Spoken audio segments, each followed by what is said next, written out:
extensive evidence, uncontested by Canada, that the Hulquminum continue to rely upon and utilize these lands for their cultural survival, identity, and integrity today.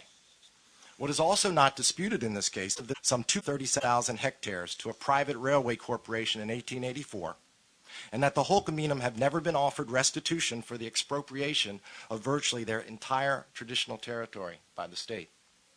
But, contrary to Canada's assertions, HTG wishes to stress that this case is not about an historic taking, to quote Canada's submission, that occurred in the 1800s. The Hulquminum are not asking the Commission to turn back the clock and investigate alleged past wrongs committed against them long ago prior to the assumption by Canada of its obligations under the OAS Charter and the American Declaration in 1990.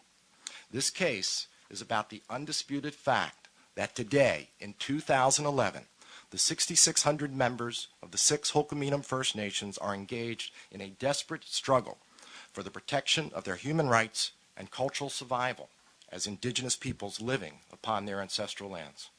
Their territory, their special relationship to their lands, their culture, and their way of life is being rapidly destroyed by the clear-cutting, deforestation, and real estate development activity of 3 powerful and politically well-connected forestry corporations: Timber West Forest Corporation, Hancock Timber Resources Group, and Island Timberlands, which I'll be referring to as the Big 3 in this hearing.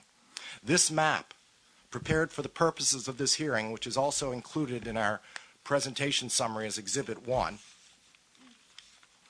shows that these 3 companies claim exclusive ownership and control over nearly 190,000 hectares, or 2/3 of the Hulquminum people's ancestral territory on Vancouver Island, expropriated by the government without compensation.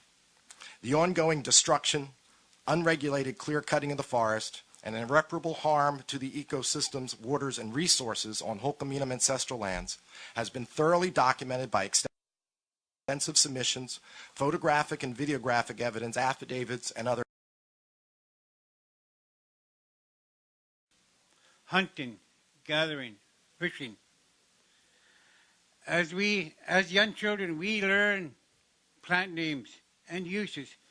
Then we learn the skills to use them in a respectful way. Many of the lands we subsist on are now held by private companies. These lands were once rich forests, providing for our people since time immemorial, but now have been destroyed by forestry, residential, commercial developments. We used to hunt and gather plants at a place called Peat Palm. It is now a subdivision and recreation area. It is closed for hunting and gathering plants. If we go there, we would be trespassing. Another development at Walker's Hook involved a major desecration where a fish hatchery put their effluent into a shmukwela, a burial place where approximately 1,200 of our ancestors are buried. Who else would get away with desecrating cemeteries? Why do our rights go ignored? Why do our rights go disregarded? Development can stop our plants and from growing. Once lands are developed for housing or commercial purposes, we are unable to access them.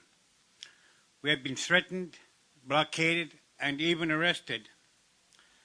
I have witnessed development sprawl across our territories at an alarming rate, with very serious consequences for our Hulquminum people and the environment territories. These have serious consequences for the health, strength, spirituality, and survival of our Hulquminum people. The struggles we face are chisel, very frightening. I thank the members of the Commission for giving us the opportunity to tell you about the destruction of our ancestral lands and our Hulquminum way of life. Thank you. Thank you, Lustream. In conclusion, as Lustream's testimony makes clear, it's the present-day results of Canada's uncompensated expropriation of virtually all the Hulquminum traditional territory that have been disastrous and frightening for the people and have caused irreparable harms to their property and other human rights protected under the American Declaration. The HTG underscores the point it has made throughout these proceedings. This case is not complex. It doesn't establish any new precedents or novel interpretations of the American Declaration. All the Hulquminum simply ask is for the Commission to apply the well-reasoned norms and principles of its jurisprudence, respecting the OAS member states' duties to protect and safeguard Indigenous peoples' property and other human rights in ancestral lands to the Government of Canada. In conclusion, just summarizing quickly our requests for relief, which are detailed much more in our submissions, the HTG asks the Commission to request that Canada establish a legal mechanism to delimit, demarcate, and title Hulquminum ancestral lands.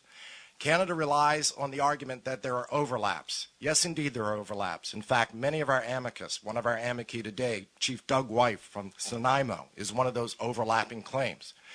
The AFN and the First Nations Summit, which represent all of the tribes that Canada names as overlaps, have filed amicus briefs. Quite frankly, it's a distraction, the overlap issue. The Commission's jurisprudence and the Inter-American jurisprudence makes absolutely clear, as well as the Commission's recent report on ancestral lands at paragraph 115, that the overlap issue is no excuse for failing to protect the property rights and other human rights of the Indigenous peoples in their property. The state must make flexible accommodation.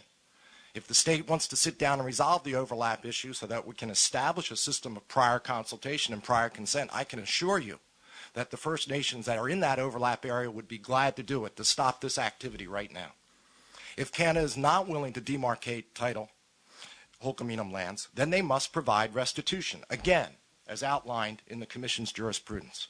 And finally, and most importantly, we realize these issues are complex. We realize that there are over 198 First Nations involved in treaty negotiations. We understand that. However, the jurisprudence of this Commission is absolutely clear. Canada must provide for prior consultation and prior free and informed consent before any of these activities which destroy the ability of the Hulquminum peoples to practice their culture, to worship on their lands, to live as they have always lived as Indigenous peoples. That obligation is absolutely assured by the American Declaration and the decisions of this Commission. The Hulquminum people have asked me to extend their special thanks to the Commission. In 1884, the Hulquminum chiefs traveled to the King of England and told him, 1907, and the king said something would be done. We're still waiting. And this is the first time the Hulquminum have had the ability to present their case.